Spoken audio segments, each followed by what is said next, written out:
ماہ شعبان المعظم کا یہ آخری عشرہ ہے، اور انشاءاللہ ہم آئندہ جمعہ ماہ رمضان المبارک کا پائیں گے۔ تو اسی مناسبت سے آج کی گفتگو وہ استقبال رمضان سے متعلقہ ہوگی، اور اس میں جو ہمارے ٹاسک ہیں ان سے متعلقہ ہم کچھ کلام کریں گے۔ تو استقبال یہ عربی زبان کا لفظ ہے جس کا معنی ہے کسی کی آمد کی خواہش کرنا، اور جب وہ آ جائے تو اس کے آنے پر خوشی کا اظہار کرنا، اس کے آنے پر اہتمام کرنا، اچھے کردار و کلمات کے ساتھ اس کا خیر مقدم کرنا۔ جیسے ہمارے ہاں اگر کوئی مہمان آتا ہے تو ہم اسے کہتے ہیں اہلاً و سہلاً مرحبا، خوش آمدید کے کلمات اس کے لیے کہے جاتے ہیں۔ تو یہ الفاظ جس کے لیے کہے جاتے ہیں وہ اس بات کا اعلان ہوتا ہے کہ آنے والا میرے نزدیک غیر معمولی قدروں کی طرح قادر۔ ہمارے ہاں استقبال کی مختلف صورتیں رائج ہے، لیکن جو خیر کے استقبالات ہیں میں ہر وہ کام کیا جاتا ہے کہ جس میں اللہ اور اس کا رسول راضی ہو جائے، یعنی استقبال میں کوئی ایسا کام نہ کیا جائے کہ جس سے اللہ ناراض ہو جائے۔ تو یہ استقبال ماہ رمضان المبارک کا، اس کی بہت ساری افادیت بھی ہے، عمومی استقبال بھی بڑی افادیت رکھتا ہے۔ اس حوالے سے مصطفیٰ جان رحمت صلی اللہ علیہ وسلم کی ایک حدیث سے ہم تھوڑا ابتدا کرتے ہیں، جس میں اس پہلو کو بیان کیا گیا کہ اگر آنے والے اچھے وقت کا اچھا استقبال کیا جائے تو اس کا اللہ تعالیٰ بہت زیادہ اجر عطا فرماتا ہے۔ جان رحمت صلی اللہ علیہ وسلم ارشاد فرماتے ہیں، آپ نے کچھ لوگوں کا تذکرہ کیا، فرمایا سبعۃ لا یذل الا ذل اللہ، کہ 7 ایسے لوگ ہیں کہ جن کے لیے اللہ کی رحمت کا سایہ ہوگا۔ کس دن؟ کہ جب سورج سوا نیزے پر ہوگا اور زمین تانبے کی طرح تپ رہی ہوگی، اس دن میں اللہ کی رحمت کے سائے کے لوگ متلاشی ہوں گے، لیکن کچھ لوگ ایسے ہیں کہ رب تعالیٰ کی رحمت کا سایہ خود انہیں تلاش کرے گا، یعنی جہاں وہ ہوں گے وہاں اللہ تعالیٰ کی رحمت کا سائبان ان پر ہوگا۔ تو ان 7 لوگوں میں سے ایک کا ذکر کرتے ہوئے رسول اللہ صلی اللہ علیہ وسلم نے فرمایا شاب نشأ فی عبادت اللہ، وہ جوان جس نے اپنی جوانی کا استقبال اللہ کی عبادتوں میں کیا ہو۔ اس کا مطلب یہ ہے کہ وہ بالغ ہونے سے پہلے ہی نماز کا پابند تھا، روزہ رکھتا تھا، آداب کو بجا لاتا تھا، اور جب وہ بالغ ہوا تو بلوغت کے بعد اس کی عادت پہلے سے موجود ہے، خیر وہ پہلے سے کر رہا ہے۔ تو کہا وہ بندہ، وہ جوان کہ جس نے اپنی جوانی کا استقبال اللہ کی بندگی میں کیا ہو، تو اللہ تعالیٰ اس دن جس دن لوگ سائے کے متلاشی ہوں گے، رب تعالیٰ اپنی رحمتوں کا سایہ اسے عطا فرمائے گا۔ اس سے یہ بات کلیئر ہو گئی کہ اگر خیر سے کسی چیز کا استقبال کیا جائے تو وہ استقبال بڑا نفع بخش ہوتا ہے۔ بالکل اسی طرح ماہ رمضان المبارک سے بڑھ کر اور خیر کیا ہو سکتی ہے؟ تو اس خیر کا استقبال بھی کیسے کرنا چاہیے؟ بالکل اسی طرح کرنا چاہیے۔ یہ نہیں کہ رمضان آئے تو ہم اپنی روٹین ٹھیک کریں، اچھا رمضان آئے گا تو پھر شروع کریں گے، اچھا رمضان آئے گا تو پھر کریں گے، نہیں، بلکہ رمضان کا استقبال عبادت، تلاوت قرآن اور مخلوق خدا کی خدمت کے جذبے کے ساتھ کر لینا چاہیے۔ لہٰذا یہ جو استقبال کا انداز ہے، آپ کی میری روٹین بدل جائے۔ آپ پہلے گھر میں تلاوت نہیں کرتے تھے، آپ نے تلاوت شروع کر دی۔ آپ گھر والوں کو پہلے نہیں کہتے تھے چلو نماز کی طرف، اب آپ نے کہا اٹھو نماز۔ پہلے آپ سحری میں نہیں، تہجد میں نہیں اٹھتے تھے، آپ روٹین تھوڑی سی چینج کر لیں، تہجد میں الارم لگا دیں، کسی کو ہلانا چاہے تو ہلا دیں، تو ضرور کوئی پوچھے گا کیا ہو رہا ہے، یہ کیوں تبدیلی ہے؟ تو بتایا جائے اللہ کا مہمان تشریف لا رہا ہے۔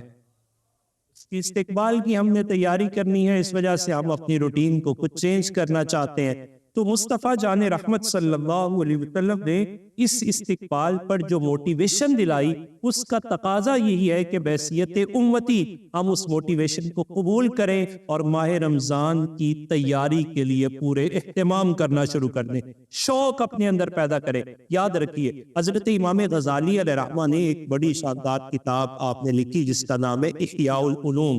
اس کے بارے میں حضرت محی الدین ابن عربی وہ یہ کہتے ہیں اگر علوم سارے مٹ جائیں تو یہ احیاء العلوم ہی میرے لیے کافی ہے، میں انہیں دوبارہ زندہ کروں۔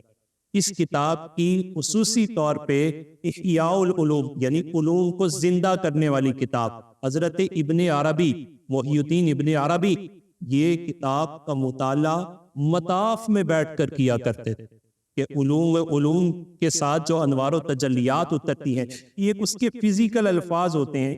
علم دین کی دو پہلو ہے، ایک اس کا فزیکل الفاظ جو لفظوں سے آتے ہیں اور ایک ہے اس کے ساتھ اترنے والے انوار۔ اس کی سادہ سی مثال اگر لینا چاہیں تو قرآن پاک ہے، ایک ہے قرآن مجید فرقان حمید کا لفظ پڑھنے سے جو زبان کو حلاوت ملتی ہے، لطافت میسر آتی ہے، اور ایک وہ ہے کہ ایک حرف پڑھنے سے رب تعالیٰ 10 نیکیاں نازل فرماتا ہے۔ تو یہ اس کا اسپرچل سائیڈ ہے اس کی۔ تو فزیکل اور اسپرچلی دونوں علم دین کے اندر یہ دونوں۔ ابن عربی ان دونوں کے حصول کے لیے احیاء العلوم کا مطالعہ مطاف میں بیٹھ کر کیا کرتے تھے، اور وہ اس پہلو پر توجہ دلاتے ہیں کہ شوق بہت ضروری ہے۔ تو ان سے کس نے پوچھا شوق کیوں ضروری ہے، تو آپ نے جواب دیا ان الشوق بعد الذوق ومن لم يذق لم يعرف ومن لم يعرف لم يشتق ومن لم يشتق لم يطلب ومن لم يطلب لم يدرك ومن لم يدرك بقي مع المحرومين۔ فرمایا کہ شوق وہ ذوق کے بعد آتا ہے، اور جس شخص کو ذوق نہیں ہوتا کسی چیز کا، اس کو کسی چیز کی قدر بھی نہیں ہوتی۔ کسی چیز کا ذوق نہ ہو تو اسے قدر بھی نہیں ہوتی، اور فرمایا جسے قدر نہیں ہوتی اسے پھر اس کا اشتیاق بھی نہیں ہوتا، اور جسے اشتیاق نہ ہو اسے اس چیز کی طلب بھی نہیں ہوتی۔ وہ آ جائے تب بھی وہ ویسا رہتا ہے، وہ نہ ہو تب بھی وہ ویسا رہتا ہے۔ بالکل ایسے ہی کہ اگر ہم کسی چیز کی خواہش نہیں کریں گے، عموماً لوگ کہتے ہیں کہ خواب نہیں دیکھنے چاہیے، شریعہ کہتی خواب دیکھو، خواب دیکھنے چاہیے اور بڑے بڑے خواب دیکھنے چاہیے۔ بھائی جو خواب دیکھے گا وہی تو تعبیر کے لیے قدم بڑھائے گا۔ تو یہ شوق پیدا کرتا ہے، طلب پیدا کرتا ہے، جستجو پیدا کرتا ہے۔ تو یہ جستجو ومن لم یطلب، اور جس کے اندر جستجو ہی پیدا نہ ہوئی، لم یدرک، کہا پھر وہ برکتیں نہیں حاصل کر سکتا۔ ومن لم یدرک، اور جس نے برکتیں نہ پائی، بقی مع المحرومین، اس سے بڑا محروم کون ہو سکتا ہے؟ اس کا مطلب ہے جس کو شوق نہیں وہ محروم ہے، اور جسے شوق ہے وہ پا لیتا ہے۔ تو آپ اور میں ویسے بھی اپنی زبان میں کہتے ہیں کہ شوق دا کوئی مول، جنہوں رمضان دا شوق چڑھ جائے وہ دا کیویں مول ہو سکتا ہے؟ پھر تو اس کا ثواب یہی ہے کہ رب تعالیٰ کے محبوب علیہ السلام فرماتے ہیں، رب فرماتا ہے الصوم لی وانا اجزا بی، روزہ تو میرے لیے رکھا ہے نا، تو جزا بھی میں ہی عطا فرماؤں۔ کیا کیفیات ہے اس کی حضرت امام غزالی علیہ رحمت۔ اور پھر رسول اللہ صلی اللہ علیہ وسلم نے باقاعدہ شوق دلائے۔ ہم نے گزشتہ جمعہ پورا اسی پر فوکس کیا کہ نبی پاک صلی اللہ علیہ وسلم نے وہ مینٹلی پریپریشن بھی کروائی، اور اس کے بعد پریکٹیکل پریپریشن بھی نبی پاک صلی اللہ علیہ وسلم کی موجود ہے پورے ماہ شعبان کے اندر۔ اسوہ رسالت مآب صلی اللہ علیہ وسلم کا اس اینگل سے ضرور مطالعہ کرنا چاہیے کہ رمضان سے قبل مصطفیٰ کریم علیہ السلام کی روٹین کیسے چینج ہوتی ہے، اور اس چینجنگ کے اندر صحابہ کرام رضوان اللہ علیہ مجمعین کو جو نبی پاک صلی اللہ علیہ وسلم ترغیب دلاتے ہیں، موٹیویٹ کرتے ہیں، وہ کیفیات کیا ہیں۔ ہم نے اس میں دعا پڑھی، مصطفیٰ کریم علیہ السلام شوق دلاتے ہوئے فرماتے ہیں، رجب سے شروع کر دیتے ہیں، اللہم بارک لنا فی رجب و شعبان و بلغنا فی رمضان۔ اسی کی خیرات آج بھی وہاں موجود ہے۔ آپ مدینہ طیبہ میں چلے جائیں تو وہ دعا دیتے ہیں، اللہ بلغہ فی رمضان، اے اللہ اسے رمضان میں پہنچا دے۔ اس کا مطلب ہے وہ شوق ان کے اندر موجود ہے، وہ رغبت ان کے اندر موجود ہے۔ آپ یہ شوق، یہ رغبت، یہ ساری چیزیں نبی پاک صلی اللہ علیہ وسلم مزید موٹیویشن دلائی، فرمایا صوموا لرؤیتکم، رمضان آ رہا ہے، چاند دیکھو، چاند دیکھ کے روزہ رکھو۔ یہ موٹیویشن ہے، چاند دیکھو، پھر چاند دیکھو تو دعا کرو، اللہم اللہم احلہ علینا بالامن والایمان والاسلام ربی وربک اللہ، اے اللہ، اے حلال، اس حلال کو ہم پر طلوع فرمانے والے اسے پورے امن، سلامتی اور اسلام کے ساتھ ہم پر طلوع فرمانا، اور چاند کو خطاب کر کے کہنا تیرا رب بھی وہی اور میرا رب بھی وہی۔ اور پھر ساتھ یہ موٹیویشن دلائی کہ نبی پاک صلی اللہ علیہ وسلم نے یہ دعا فرمائی، اللہم سلمنی من رمضان وسلم رمضان لی وتسلمہ منی متقبلا، یا اللہ رمضان کو میرے اوپر سلامتیوں والا فرما دینا۔ اور پھر دوسری دعا فرمائی، فرمایا یا اللہ اور مجھ سے بھی رمضان کو سلامتی ہی عطا فرمانا، یعنی رمضان میں ایسے کام نہ کروں کہ رمضان جا کے شکایت کر دے، ایسے کام کروں کہ جس سے رمضان میری شکایت نہ کرے بلکہ میری سفارش کرے۔ مصطفیٰ جان رحمت صلی اللہ علیہ وسلم فرماتے ہیں قبر میں جو چیزیں سفارشی بن کر کھڑی ہو جائیں گی ان میں سے ایک رمضان کا روزہ ہے، دوسرا قرآن ہے، یہ دونوں قبر میں آ جائیں گے اور آ کے کہیں گے اے فرشتوں رک جاؤ، اللہ کی بارگاہ میں ہم اس کے شفیع بن کے آئے ہیں، اس نے دن کو اپنے آپ کو روکا ہے اللہ کی رضا کے لیے اور رات کو اپنے آپ کو کھڑا کیا ہے اللہ کی رضا کے لیے، کل اس نے ہمارے ساتھ وفا کی، آج ہم اس کے ساتھ وفا کریں۔ یہ دیکھیں موٹیویشن کیا ہے، سلم رمضان لی، اور پھر مصطفیٰ جان رحمت صلی اللہ علیہ وسلم کیسا شوق دلا رہے ہیں، فرماتے ہیں دعا کرو تسلمہ منی متقبلا، یا اللہ صرف کام کرنے کی توفیق نہیں بلکہ اپنے فضل سے اس پر قبولیت کا اجر بھی عطا فرما دے، قبولیت کا اجر بھی، اجر قبولیت بھی مصطفیٰ جان رحمت صلی اللہ علیہ وسلم نے یہ اس پر موٹیویشن دلائی۔ پھر رسول اللہ صلی اللہ علیہ وسلم جب یہ ماہ مبارک آتا، جناب ابو ہریرہ رضی اللہ تعالیٰ عنہ فرماتے کہ رسول اللہ صلی اللہ علیہ وسلم یبشر اصحابہ، کہ نبی پاک صلی اللہ علیہ وسلم اپنے صحابہ کو خوشخبری دیا کرتے تھے۔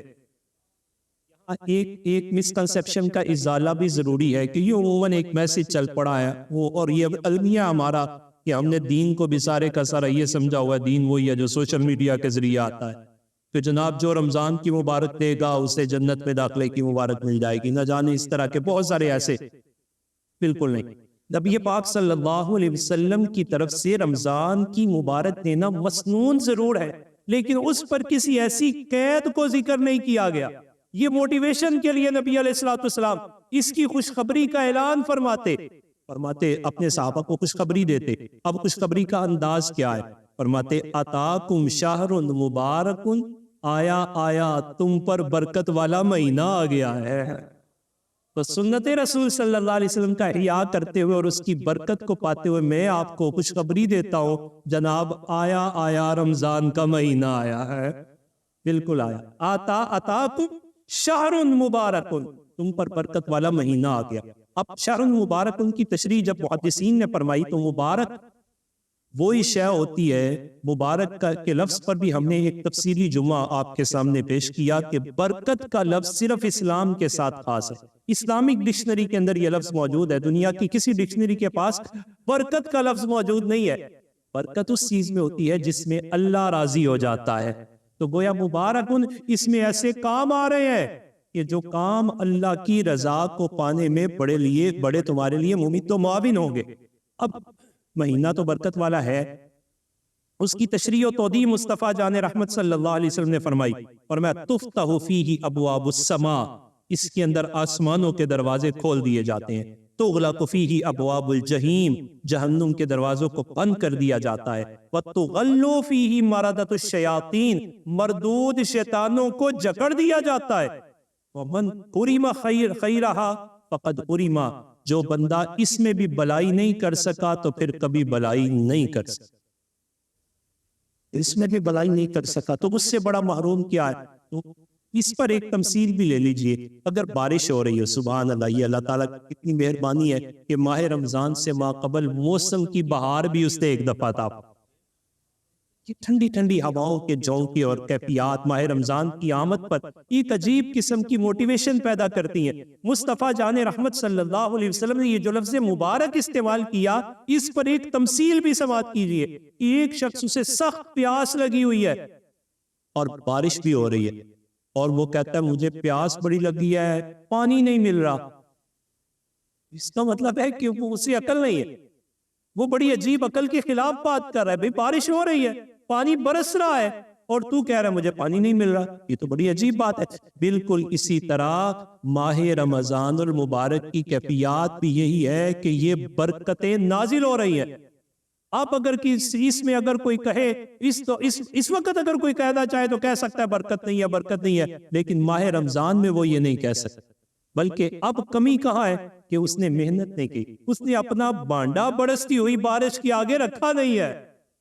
لہذا اپنے بانڈوں کو رکھنا چاہیے، اپنے ظرف کو پھیلانا چاہیے، حصول کے لیے کوشش کرنی چاہیے.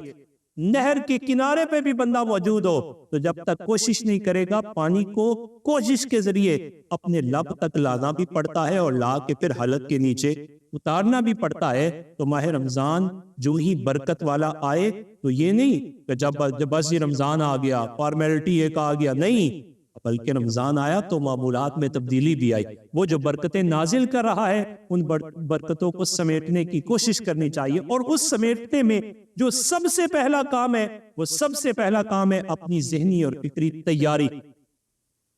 جب میں اور آپ اس کا اہتمام ہی نہیں کریں گے، ہمیں اس کی قدر کا پتہ ہی نہیں ہوگا، ہمارے آنے والی نسل کو پتہ نہیں ہوگا. اس وقت میرے اور آپ کے لیے جو بہت اہم کام ہے وہ رمضان المبارک کے تقدس کی بحالی کا بھی چیلنج ہے. رمضان کے تقدس کو ہم نے پامال کر دیا ہے. اس تقدس کی بحالی بہت بڑا چیلنج ہے. کیا میں اور آپ اس بات سے بے خبر ہیں؟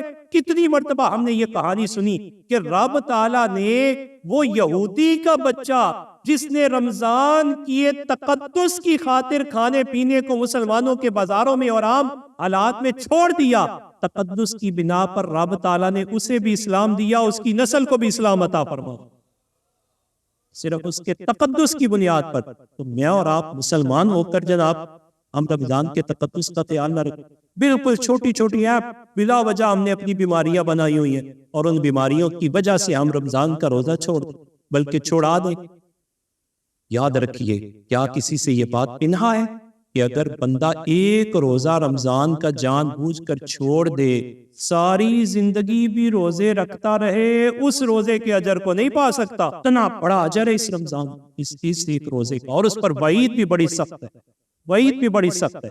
اس وجہ سے بالکل معمولی چیزوں سے جناب روزے کو چھوڑنا نہیں ہے، بلکہ یہی تو میں عرض کر رہا ہوں، موٹیویشن دلا رہا ہوں. پورے ارادے فرمائے اور دعا کرے یا اللہ پوری سلامتی کے ساتھ رمضان کے روزے رکھنے کی توفیق عطا، اور بلکہ یہ دعا کرے کہ یا اللہ پوری صحت و عافیت، بلکہ پہلا روزہ رکھنے کی بیمار بھی کوشش کرے.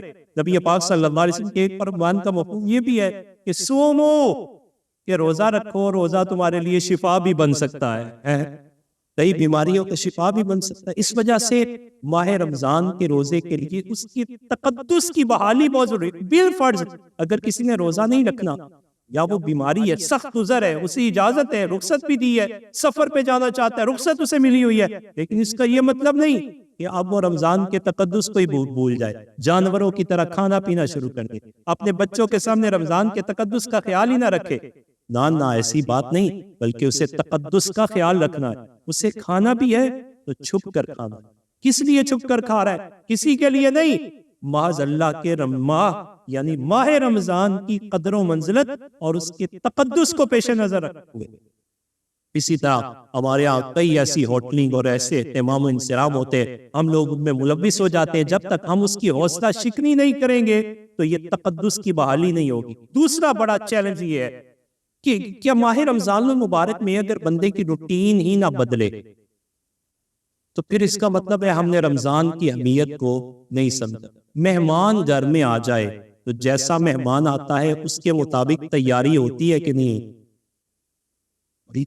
اور اگر مہمان جناب ایسا آ جائے کہ جس نے آپ کی شادی کے سلسلوں میں سارے سلسلے چلانے ہیں، وہ آپ جناب گھر میں صفائیاں بھی کرواتے ہیں اور نہ جانے ہم سب لوگ کرتے ہیں، جیسا مہمان ہوتا ہے اس کے مطابق. مہینوں میں سب سے عظمت والا مہینہ رب کا مہمان بن کے آ رہا ہے، یہ ہمارے گھر میں بھی آ رہا ہے. یعنی یہ ایک عظیم برکت ہے کہ ماہ اللہ سبحانہ وتعالی نے جو بخشش کے ذرائع بنائے ہوئے ہیں ان میں سے ایک ذریعہ کعبۃ اللہ ہے. وہاں جائیں تو یہدم ما قبلہ، ما قبل کے سارے گناہ رب معاف فرما دیتا ہے. اللہ وہ بھی اجر، لیکن وہاں جانا پڑتا ہے۔ رمضان کی شان یہ ہے، مصطفیٰ جان رحمت صلی اللہ علیہ وسلم فرماتے ہیں من قام رمضان ایمانا واحتسابا قد غفر له ما تقدم من ذنبی، فرمایا جس نے رمضان کا احترام کیا اور پوری آب و تاب سے اس کے روزے رکھے، اللہ تعالیٰ اس کے پچھلے گناہوں کی معافی اسے عطا فرما دے۔ گویا گناہ بخشوانے کے لیے کعبۃ اللہ میں جانا پڑتا ہے، اور رمضان خود گھر گھر آ کے گناہوں کی بخشش کا ذریعہ بن رہا ہوتا ہے۔ تو پھر ہمیں اس کی پوری تیاری کرنی چاہیے، اور پوری تیاری کیا ہے؟ ایک ہے ظاہری فزیکل میرا گھر، اپنے گھر کا پورا جائزہ لیں۔ ہماری یہ کوشش ہوتی ہے کہ ہم ایکٹیویٹی پر مبنی کچھ باتیں ضرور عرض کریں کہ جس کا ہماری عملی زندگی کے ساتھ تعلق موجود ہو، تاکہ ہم اپنی آنے والی نسل کی طرف اپنے دین کو کنوے کر سکے، اس کا پیغام ان تک پہنچا سکے، عملی صورت میں پہنچا سکے۔ ابا جان، اماں جان، وہاں بہن بھائی جو آپ سننے والے، جو ہی آپ گھر میں جائیں تو گھر میں جانے کے بعد ایک کمرہ، ہمارے بڑے کمرے، اللہ تعالیٰ کا لاکھ شکر ادا کرے جس ماحول میں آپ رہ رہے ہیں، یہاں دعا کیا کریں یا اللہ جس طرح اس دنیا میں لگژری لائف عطا فرمائی ہے، ایسے عمل کی توفیق دے کہ جنت میں بھی لگژری لائف میسر آ۔ یہ شکر کا مقام ہے۔ جس کے پاس نعمتیں زیادہ ہیں اس کی دعائیں چھوٹی نہیں لمبی ہونی چاہیے، جس کے پاس نعمتیں زیادہ اس کے سجدے بھی لمبے ہونے چاہیے۔ ہمارا حال الٹا ہے، جب ملتا نہیں تو دعا چھوٹتی نہیں ہے، اور جب مل جائے تو اسی کہنے سانو دعا دی لوڑ ہی کوئی نہیں۔ وہ تو مقام شکر ہے، من لم یشکر الناس لم یشکر اللہ، بلکہ وہاں تو کہہ دیا لوگوں کا بھی شکریہ ادا کرو، اور کہا وَإِن شَكَرْتُمْ لَأَزِيدَنَّكُمْ، اگر شکر کرو گے تو بڑھے گا، اور اگر ناشکری کی تو جو ہے وہ تمہارے لیے وبال جان بن جائے گا۔ نعمتیں بڑھتی ہیں، ادب بھی بڑھنا چاہیے، عاجزی بھی بڑھنی چاہیے، مسجد کے ساتھ تعلق بھی زیادہ بڑھنا چاہیے، سجدے کی لطافت اور حلاوت اور چاشنی بھی میسر آنی چاہیے، دعائیں پہلے سے زیادہ لمبی ہونی چاہیے۔ ایک دعا تو وہ جو روٹین کے مطابق کرتا تھا، دوسری یہ کرے یا اللہ تیرا شکر ہے دنیا کی نعمتیں بھی عطا فرمائی ہیں اور آخرت کی نعمتیں بھی عطا فرما رہا ہے، یعنی عبادت، قرآن مجید، روٹین چینج کرے۔ اور یہ گھر والے سارے سب سے پہلے گھر کا جا کے جائزہ لیں، بڑے کمرے ان میں سے ایک کمرے کو پریئر روم کا نام دے دے، سحری والا، افطاری والا، تہجد والا کمرہ، قرآن کی تلاوت والا کمرہ، جو نام آپ کو پسند ہے، بالکل ایک چھوٹا سا پرنٹ نکال لے، ایکٹیویٹی بیسس ایک چھوٹا سا پرنٹ نکال کے اس کے اوپر لگا دے، جناب یہ پریئر روم ہے، اور اس کے اوپر دیکھیں اگر وہاں مصلی موجود ہے تو سبحان اللہ مصلی بچھا دیں، اگر نہیں ہے تو مصلی کا اہتمام کریں۔ قرآن مجید، فرقان حمید الحمدللہ موجود ہے، لیکن یقیناً کوتاہی ہوتی ہے، تو وہ کوتاہی کو دور کرنی ہے، قرآن مجید، فرقان حمید کی کو صاف کرنا ہے اور اسے چومنا ہے۔ جناب عمر رضی اللہ تعالیٰ عنہ جب قرآن کو کھولتے تو کھولنے سے پہلے اسے بوسہ دے کے تو ماتھے پہ لگاتے، کہتے یہ اللہ تعالیٰ نے رسول اللہ کی علامت ہمیں عطا فرمائی ہے، اور میں ہم وہی قرآن پڑھتے ہیں جو رسول اللہ تلاوت فرماتے تھے۔ کمال موٹیویشن، کتنا کیسی لطافت ہے کہ بندہ تصور کرے یہ قرآن کے وہی لفظ ہیں جو رسول اللہ نے تلاوت فرمائے، یعنی پوری اس عہد کے ساتھ میرے آپ کے پاس موجود ہے اس قرآن مجید۔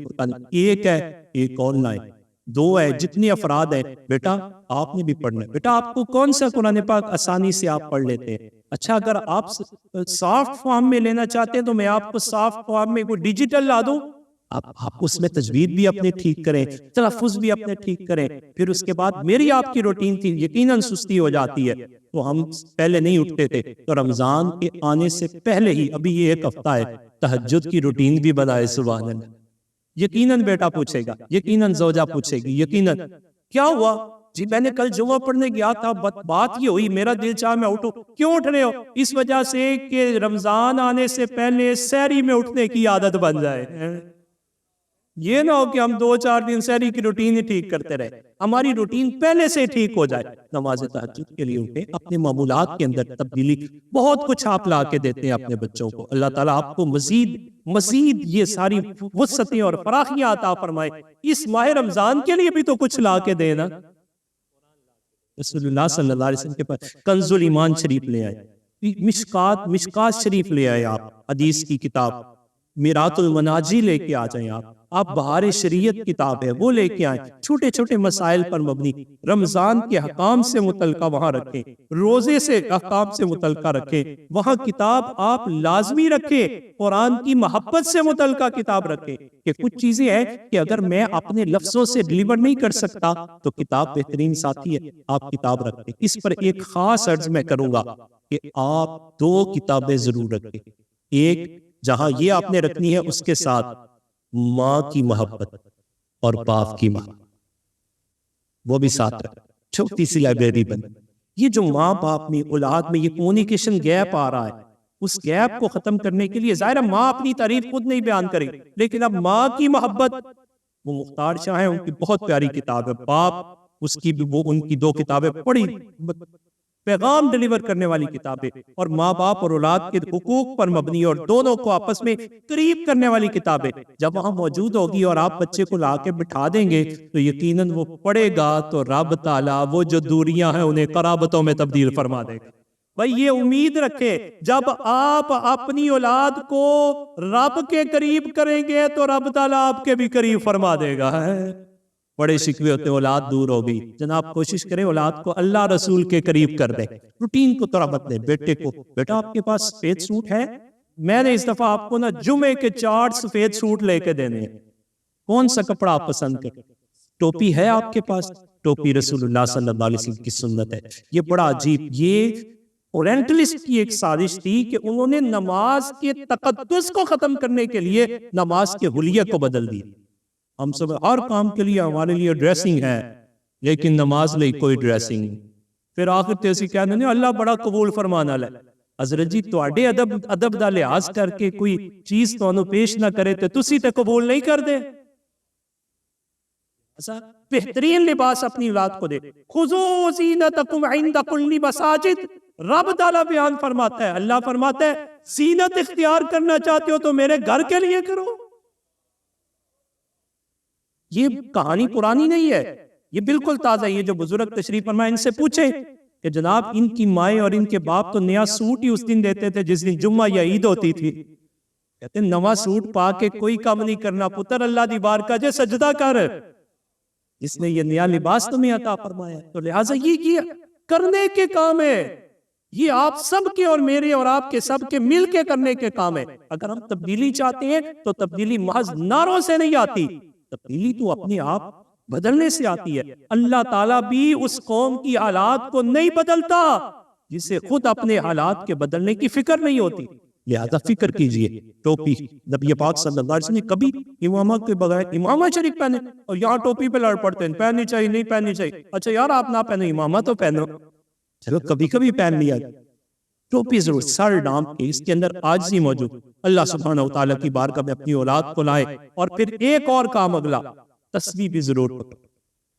اب تسبیح اس لیے نہیں کہ دکھانے کے لیے، تسبیح کی جو فلسفی اسپرچولیزم کے ایکسپرٹ نے بیان کی وہ کیا ہے، میڈیکلی بھی ہم اس پر کبھی بات کریں گے کہ جو تسبیح کی جو میڈیکل سائنس اس کے بارے میں کیا کہتی، ہم صوفیاء کی بات کرتے کہ تسبیح جب ہاتھ میں ہوتی ہے تو یہ جو انسانی دماغ ہے اس تسبیح کے ساتھ متصل رہتا ہے، اس کو منتشر ہونے سے محفوظ کرتا ہے، اور جب وہ ہاتھ میں تسبیح ہوتی ہے تو اسے پتا ہے اس تسبیح پر میں نے کسی کو برا بھلا نہیں کہنا، میں نے کوئی گالی نہیں نکالنی، میں نے تسبیح پڑھی ہوئی، میں نے یہاں پڑھنا ہے تو اللہ اکبر پڑھنا ہے، میں نے پڑھنا ہے تو سبحان اللہ پڑھنا ہے، میں نے پڑھنا ہے تو لا الہ الا اللہ پڑھنا ہے۔ اور یہ تسبیح انسان کو خیالات کو منتشر ہونے سے محفوظ کرتی ہے، لہٰذا ایک ایک تحفہ تسبیح کا بھی اپنی اولاد کو دیجئے تو انشاءاللہ العزیز پھر وہ وقت دور نہیں ہے کہ ماہ رمضان کی آب و تاب سے پورا گاری چمک اٹھے گا انشاءاللہ العزیز۔ مصطفیٰ جان رحمت صلی اللہ علیہ وسلم کی ان فرامین کی روشنی میں رمضان المبارک کے تقدس کی جو بحالی ہے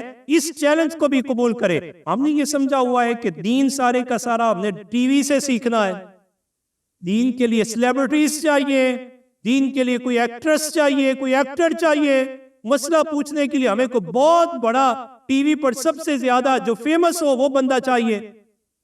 دین اتنا فرٹلائز ہو گیا، اتنا بھانج ہو گیا ہے کہ آپ ایکٹر سے سیکھنا چاہتے ہیں، دین سیکھے تو رسول اللہ صلی اللہ علیہ وسلم کی امت کے خالص علماء سے سیکھیے۔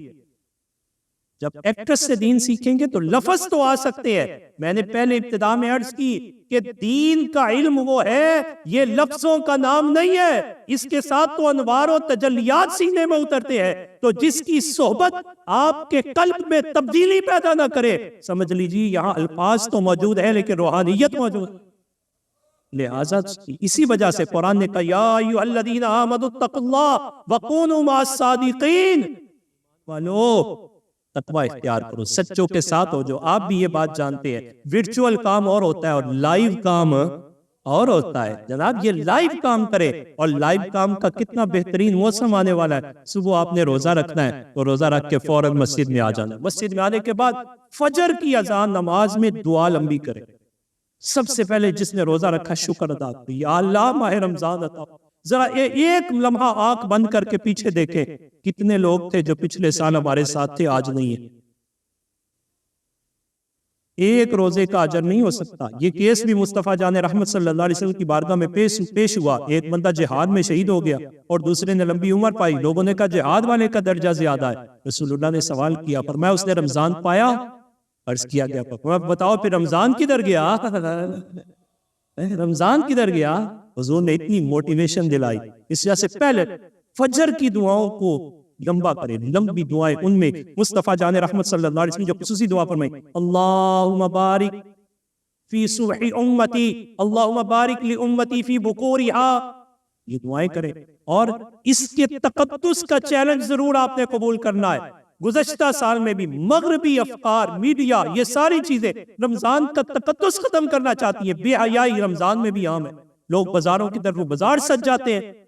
جی بات احب البلاد الی اللہ مساجدہا، اللہ کے ہاں بہترین جگہ وہ اللہ کا گھر ہے. رمضان میں بھی اللہ کے گھر سے محروم رہ جائے. بازار جانے پہ کوئی جھگڑا نہیں ہے. کبھی کس نے سوال نہیں پوچھا بیبیاں بازار جا سکتی ہیں نے کہ نہیں؟ مسجد میں آنے کی باری ہے، پہلے پوچھ لو وہ مسجد جانا چاہیے کہ نہیں.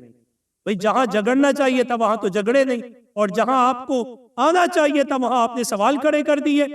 اور پھر اس وقت پولیٹیکل پولرائزیشن، سیاسی فرقہ واریت جس عروج پہ ہے، گزشتہ سال میں بھی اس نے ہمیں نقصان پہنچایا. سیاسی جلسے ہوتے رہے اور نہ جانے ان میں کیا کیا چلتا رہا، گانے باجے، نہ تقدس کو پامال کیا گیا. اس دفعہ پھر پوزیشن کچھ ایسی لگ رہی ہے. خدا کے لیے خود بھی بچیے اور دوسروں کو بھی بچانے کی کوشش کیجیے. آپ اپنا پیغام، نظریہ جو کچھ پہنچانا چاہتے ہیں وہ پہنچائیں، لیکن ایک قرض اسلام کا بھی ہے وہ بھی پہنچائیں، ایک قرآن کا بھی چاہے. رمضان کے تقدس کا خیال رکھیں. اپنے موبائل دل دونوں صاف کریں. اس کے اندر اگر کرنا چاہتے ہیں تو رسول اللہ صلی اللہ علیہ وسلم کی نعت کریں، اللہ کا قرآن کریں. اور نعت میں بھی نعت ڈسکو نہیں ہونی چاہیے بالکل بھی. اور نعت کے لیے بھی آپ پیشہ ور لوگوں کے پیچھے مت پڑے. وہ نعت ہی کیا ہے کہ جس میں رسول اللہ صلی اللہ علیہ وسلم کے تقدس اور ادب کا لحاظ ہی نہ ہو سکی. حضور اکرم صلی اللہ علیہ وسلم کی بارگاہ میں جب نعت پڑھی جائے تو کیفیات کیا ان کیفیات کو ہم نے جناب نعت خواں بھی ہمیں ڈسکو چاہیے، مولانا بھی ڈسکو چاہیے. ہم ہر چیز میں جدت چاہتے ہیں. جدت نقصان دیتی ہے. جب جدت اسلام کے خلاف آ جائے تو سخت نقصان دیتی ہے. یہاں قدامت کو قبول کیجئے. قدامت ہے قرآن مجید، فرقان مجید، جس کو تھامیے. قرآن سنے وہاں کہ جہاں آپ پورا ٹھہر کے ورتل القرآن ترتیلا. قاری صاحب ایک نہیں سوا پڑھے، 1 گھنٹے میں نہیں 1.5 میں پڑھے. جناب قرآن کو سنے، اس کا مفہوم سمجھے، ترجمہ سمجھے. کوئی ایسی جگہ اختیار کرے کہ جہاں آپ کو قرآن کا تھوڑا سا خلاصہ سیر بھی ہو جائے. بہت ساری ایسی باتیں تھی لیکن اقبال کہتا ہے کہ یہاں بات کہنے کو ترستی ہے زباں ہماری. آخری بات یہ ہے، اللہ تعالیٰ مجھے آپ کو توفیق عمل عطا فرمائے.